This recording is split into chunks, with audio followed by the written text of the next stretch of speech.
See how to use the text effect button in MS Word. You can see the button. We'll select the portion of the text on which we want to give the effect.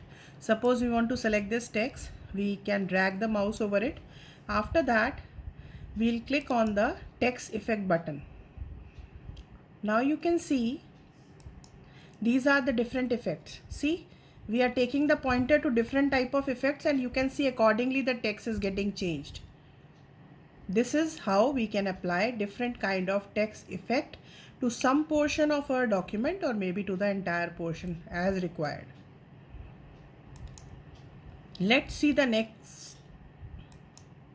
The next option is header and footer. It is in the insert tab. You can see after home it is written insert. Now we click on insert tab, and on this you can see the header and footer option is there. We click on header option, and after that there are different options available in this. First one is blank. We'll click on the blank one. Now see, this kind of screen will come here where it is written type here. That is the portion for header. We can type anything. Suppose we want to write chapter 4 here. Now you can see that there is a separate space for header. In this you can see here, this we can add as a header in our document. Similarly, we can add footer also if required. We generally use header to give headings like the name of the chapter, something important about the chapter, or any detail like date and all. This all we always add in header option. Then the next is footer. Footer can also be selected from the same place.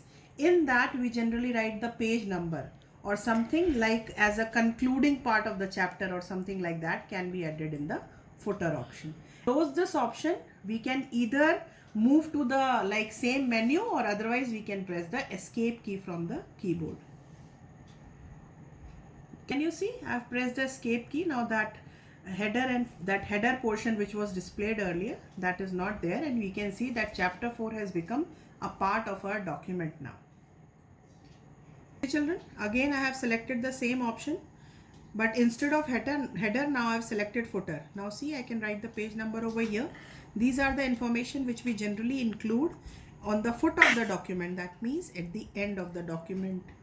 The next is column option, which we can select from the page layout tab. From the page layout tab, you can see the column option is there. Click on the column option.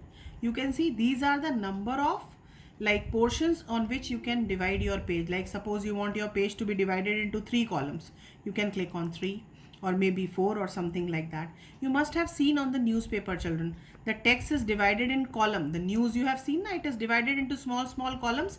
Like this we can divide our document in multiple columns. But for showing or seeing that column option, you need to type enough of the text which can be displayed in multiple columns. You all can try it out on your computer. Try to type something like maybe of 10-12 lines or maybe a little more, and then you can use this column option.